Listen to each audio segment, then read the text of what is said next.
It's a wonky topic with real-world implications. This week, the president came out with his plan for how the FCC should handle net neutrality. To talk about it and what it means for those of us who spend a lot of time on the internet, we have Dr. Rajan Kini, Professor of Management and Information Systems at Indiana University Northwest. Welcome to the show.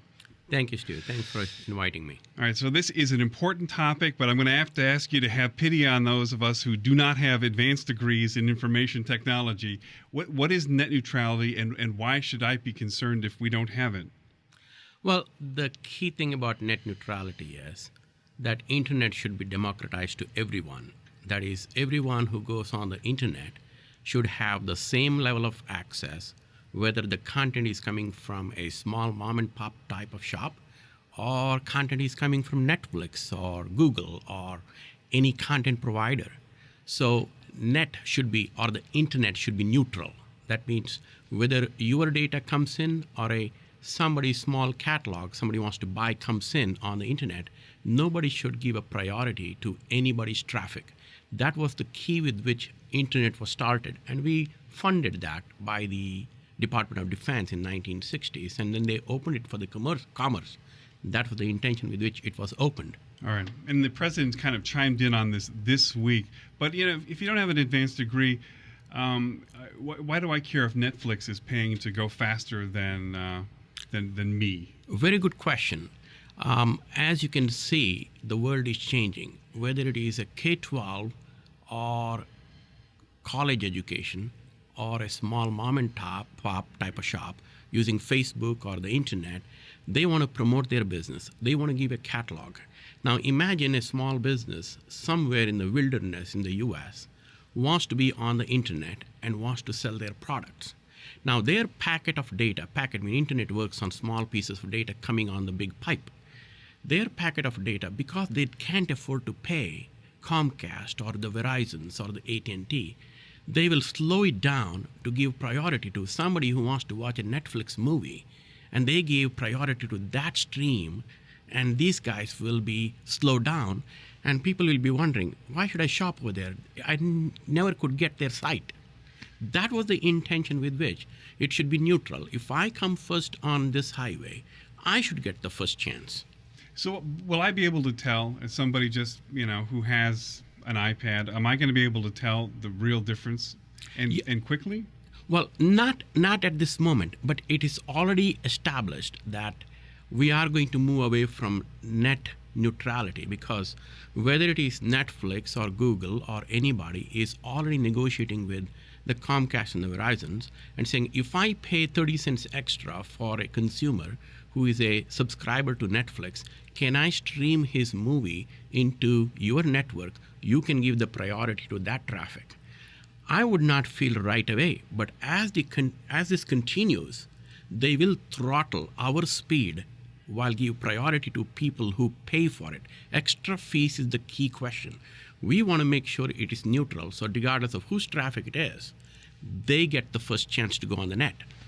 All right, so how do you solve this? And if this is so important, why are we only now? I mean, I've heard about this issue for a while. I've only heard about the president talking about this since Monday. If this is so important, why is he just chiming in now? And what is the solution here? This is to give a little bit of history. This net neutrality came out of the thinking that this should be a common utility, just like telephone. When I make a telephone call, nobody is throttling my speed. Whether the call is coming from President Obama or somebody else, when it comes through, it is given the same level of priority as anybody else. Now, what happened was, some time ago, about 20 years ago, the FCC categorized with the recommendation from a large number of people that this should not be, or this cannot be a common utility, so that they can play with the innovations that can be supported. So when it hasn't been regulated like you would regulate like landline telephones. Exactly. At least up until this point. Exactly. Now what happened was, in order to pursue this type of thinking, President Obama nominated the FCC chairman, Mr. Wheeler. Mr. Wheeler was also supporting of net neutrality. But in the last January, the court ruled that the way the law was written for the internet that allowed in the wording that people can be given priority if they pay higher. So the court said, if you really want to treat this like a common utility like telephone, then you need to put that under Title II, which is the way it was done for the telephones. You need to put it like that, only under that condition. And so that essentially is what the president is asking right now. Do it that way. Do it that way. That is because court said in their statement, if you do it like that, then we will allow net neutrality. But Mr. Wheeler is already contacted, and lobbying has been done by Comcast and the AT&Ts to make that modification, not allow this to be under Title II, so that they can have the advantage of, for extra fee, push their traffic. So when are we going to know who's going to win in this argument? Well, this is the key. That's the issue President Obama weighed in because, as you know, the politics of this, the Republican Congress and Senate will come January 1. There are only a couple of months. This has been delayed by Wheeler for a long period of time, how the vote should be done, whether it should be under Title II. There is a 5-board member of FCC, 3 Democrats and 2 Republicans. And there is a 15-member council of the Congress, which has to vote on it. So 5 board members now, before the December 31st, if the Democrats do not get the majority, everybody is worried, will they vote the other way? Okay, so right now we're going to this lame duck session of Congress. Yes. Right now Democrats have more votes. Come January, they'll have fewer votes. He's saying, do this now. Do this now. And Wheeler is going back and forth on should we be voting for it now? Should we be waiting for January? Because lobbyists have already been pushing the legislator to vote their way. All right. Does this come down? I mean, a lot of these issues have also been tackled by individual states. Has Indiana ever chimed in on net neutrality? I don't see specifically anybody making a comment, but based on the leanings of the politicians in Indiana, it is possible that they might be leaning towards non-net neutrality. That is, give priority to certain companies whose traffic will be coming in first, whereas lower the priority, or we call that throttling their speed.